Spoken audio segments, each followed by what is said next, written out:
Hi guys, welcome back to my channel. I'm back with another recap of Tyler Perry's Sistas Season 7, Episode 20, and I apologize for the background. That's the AC. So, let's get into this video. So, as you already know, Zach and Rich was about to beat the bricks off of Gary. But Andy was just like, no, just Gary, just leave. Go ahead and leave. I'll call you later. And then Sabrina slowly snatched Andy from out of his grasp. And he tried to say something to her. And she was like, if you don't get out of my friend's face, like, we will rock your world. And then he said he's going to basically uninvite everybody from his wedding because after the Hood Rat duo, which would be Zach and Fatima, they wasn't invited. But you already know Fatima was going to show up regardless. That's her girl. She don't play about Andy. Like, Zach and Andy is the two people that she don't play about. And children. Like, don't play with her, don't play with her, don't play with her. All she got to do is make one phone call. Yeah, I got you. But anyways, he dispersed. Then the girls went into the room. Maurice, Zach, and Rich, they stayed. I guess Tony had to leave for another engagement or something to do with his kids, because that's why he left. And then Aaron left to go to work. And then, Miss Lisa, she left because she had other stuff to do. So they're all sitting in her room. Maurice is at the door listening. Zach and Rich is on the couch. And they basically asked Andy, like, what the heck is going on? She was like, yeah, this is true. I love him. We're getting married. And all that other stuff. And she basically told them respect her wishes. But deep down, Danny and Fatima know that this is not you. Like, regardless of all this stuff, like, this is not you. But then again, it kind of reminds me back when she went to marry him the first time. Yeah, I know how she was going a little crazy. This is like this deja vu all over again, but like 10 times worse. Only thing that makes it worse is because she actually loves Jordan. And the fact that she had to give up her man for this lunatic is like, it's probably crushing her soul. Like, I can see why she's so, like, cold and numb. It's giving Stockholm Syndrome. Where it's like, you want to leave, but you don't got the energy to leave. It's just giving a lot right now. So Danny was just like, yeah, something's not right about this. And they was all like, Karen had said something. And Karen was like, yeah, I'm not Karen. Fatima was like, yeah, I agree. And then Danny was like, I third. Like, yeah, it's just not making no sense. So eventually, once Andy said what she said, the girls got up and left. Only person that stayed was Fatima. And Karen was like, yeah, this is a lot. It's been a long day. I'm about to go, so goodbye. Zach offered her a ride, but she was like, no, Danny's gonna take me. And then Danny was like, I guess I'm gonna take her. Like, are you offering yourself as offering somebody else's services towards you, and you ain't even asked them. But anyways, them two left. Zach was just like, yeah, nah, just tell Fatima I'm in the car. So after Maurice said what Andy said, what he heard from the door, it was just like, yeah, I'll be at the car. Rich and Sabrina, they hugged it out. I guess he stayed to help her. And Maurice was supposed to stay and help, but he was like, nah, I got somewhere to go. I gotta go manicure, do all this. Like, I gotta go. So when Andy comes out of the bathroom, she was like, oh, yeah, you're still here. Yeah, Fatima don't play about you, girl. So she was like, I'm not buying this bull crap you got going on. Just sit down and tell me what's going on. She was just like,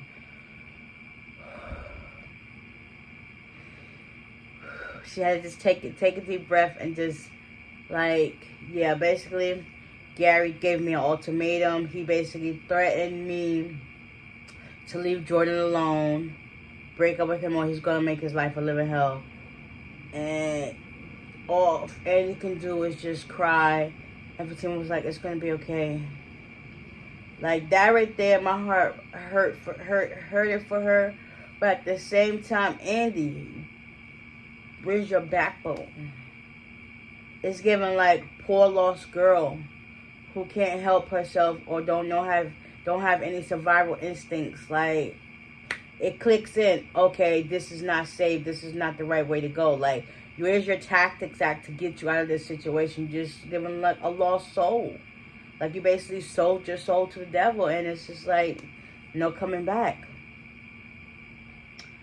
But anyways,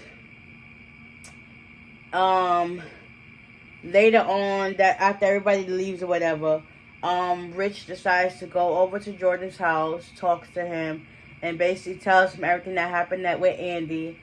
And he basically told him everything what happened, and then at the same time he was like, just leave her. Like, you giving like fake and whack. Like, you giving like a girl vibe. Like, you giving like feminine vibes. Like, you know how you tell your girlfriends this stuff. You give them all the good stuff that's going on, then you still tell them to leave. Like, what point of you doing that is just still telling him to leave? Like, shouldn't that click like, if this is how this man is, and then she's doing this, maybe something's not right. Like, it's something given that's not right. But Rich, you're not the person to like give him that information. But even Jordan, he picked up on. He was like, yeah, something's not right. Like, I'm gonna need for her to tell me that face to face. And then at the same time, Rich was like, nah, just leave her alone. Just leave her alone. Like, Jordan gonna get to the bottom of this, because he know how Andy is, and he know what the heck Gary done put him through. And then some and her. So it's just like, yeah, it's not making sense. Rich, you should have just left that alone, went home to Sabrina, and just, yeah, all about that. So, after that,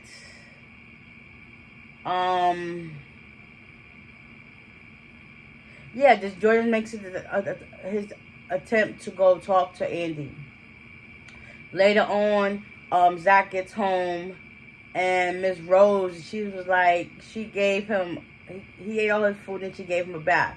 Now, Miss Rose, if you gave this baby a bath, why the heck do he still have on a shirt, jeans, and socks and sneakers? Where the heck he going to at nighttime if you gave him a bath?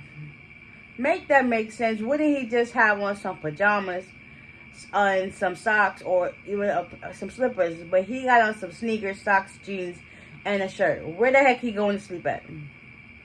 He got a nighttime job we don't know about. Like, Miss Rose, do better. Do better. So she says goodnight. And Zach and Michael, they have a moment. He basically tells Michael, like, listen, you're going to have a little sister. You want to be a big brother? He shook his head, yeah. So then they started playing some more with the toys.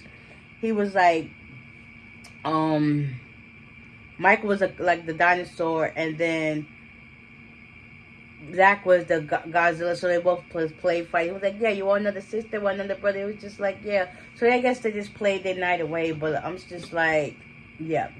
So after that, I believe it's now the next, no, it's the same day.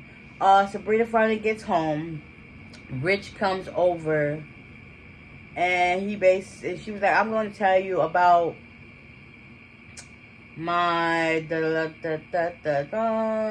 about my fertility update. Basically tell him that she told him, like, listen, Damani's about to be my sperm donor. Is that he gets all defensive and stuff like that. Like, I understand you don't want kids, but at the same time, why are you still stringing this girl around? You don't want to have kids, but you're mad that she's getting it from somebody else. Like, he was like, so do he got a nut in a cup and all this other stuff? It's like, why do you need to know that? You don't want to have kids with her, so why does it matter?